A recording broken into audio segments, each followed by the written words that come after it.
past week, I've taken the time to really go in the timeline with your music, from like your old days to your recent music with Freezy Diamond, as you mentioned. I've noticed that there's been a shift in your sound, and you've been playing actually a lot with how you sound in different songs. Sometimes it's like, is that two different artists? Yeah, it's very nice. It's refreshing in a sense. I think so. How are you able to do that?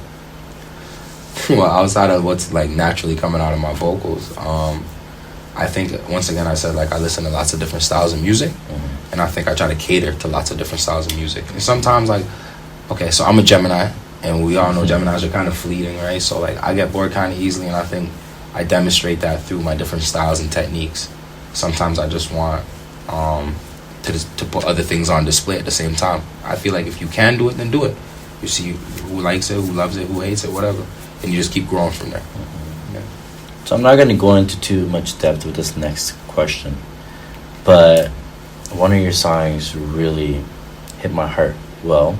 Really? And let me just ask you a quick question. What is your thought on war? On war? On war itself. It seems like your voice doesn't just go for the community, but it goes more so internationally for different people's pain. That's what I felt when I heard that song. Well, check it out. War could be cool. It could be cool because I understand. I don't think people... It's crazy, man. It's a big thing, man. Because people, I think some people might be at war for the merit. Some people are at war for necessity. Some people are, long story short, on offense, and some people are on defense. But it's still a war. So I guess I'm me saying war can be cool is not like I'm endorsing war, no.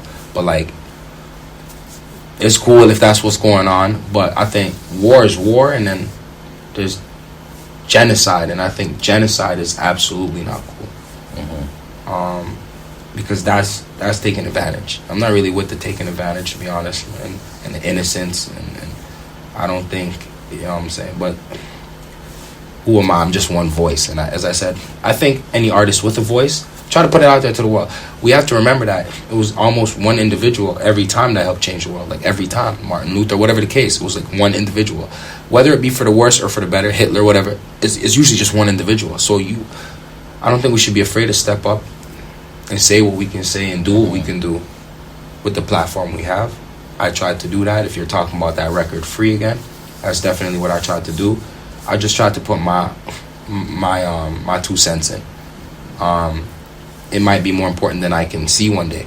We really don't know, but I think it is important that you stand for something. You got to be on a side. You got to pick a side. And I'm on anti, right? So as I said, for whoever's doing whatever they're doing, that's cool. Genocide is not cool. War, if that's y'all thing, that's y'all thing. It's not, you know what I'm saying? So that's kind of how I see it. Well, watermelon is always a great fruit. I never heard that one. Yeah. Watermelon is always a great fruit. Yeah. What that mean?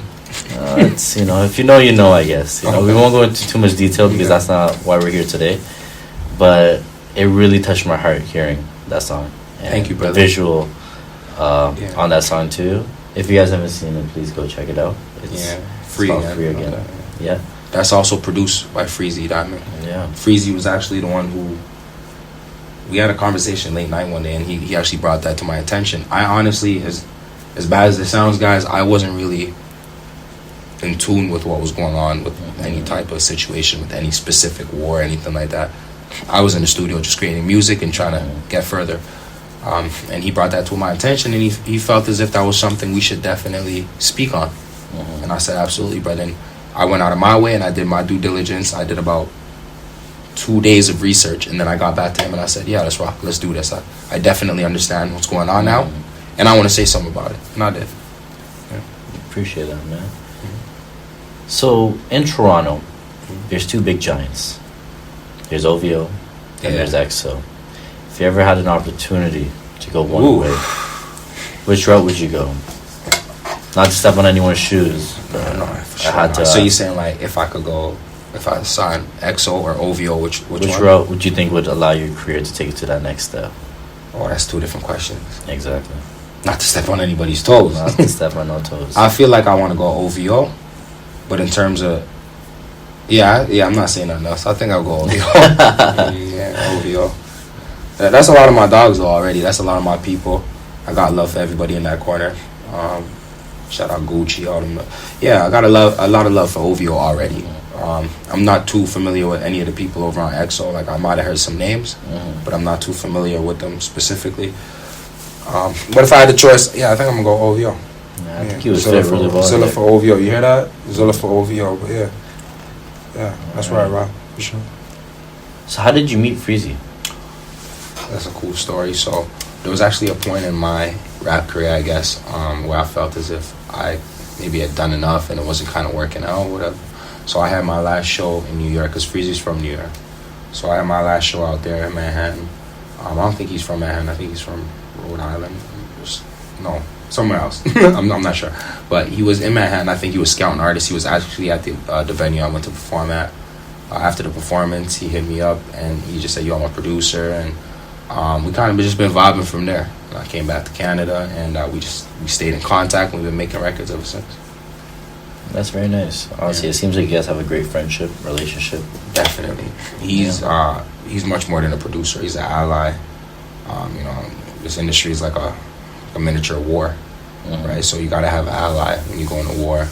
It's just necessary, and he's definitely my ally right now. I got a few allies, but he's definitely prominent in terms of understanding what we got to do right now and being right there for it. So we're already in April. Yeah. Tell me a little bit about what you've done since January to April, and what your plan is kind of for the next quarter after April as well. So initially, for the first quarter, we had a lot planned in terms of new releases and everything like that. What happened was we had to go back to the drawing board. We felt as if we were unaligned with our music and our results. And that happened because we weren't paying too much attention to the amount of content we had out in different platforms, things like that. So we pulled a U-turn. We went back. We took down the majority of everything we had put out and re-released it properly through the right networks, through the right things. And I feel like that the results of that have been tremendous. Subscribers are going up. Streams are going up. It really helps to just be entirely organic and not try to, cheat anything, because I feel like you're just cheating yourself ultimately.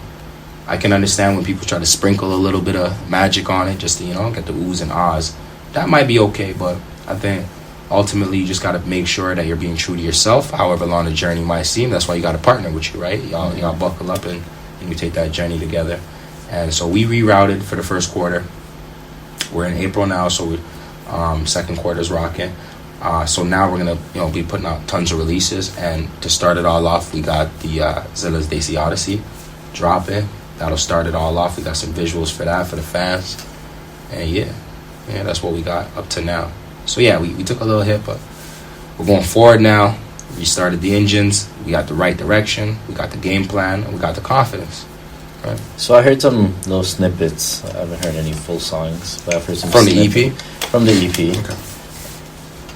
Who did you have the most fun working with on this project? Who really stood out to you?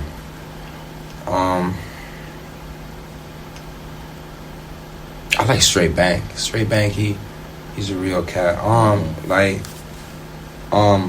a street dude.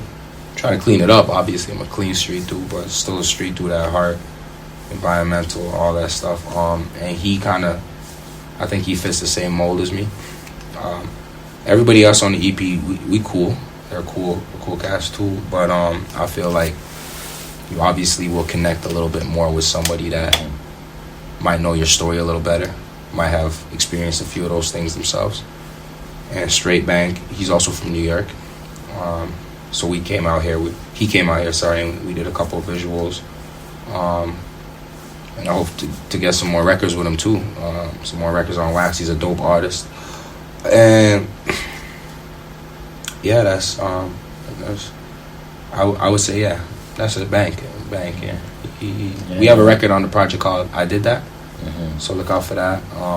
But yeah, Straight Bank, he's a real dude, and I definitely I enjoy my time working with him.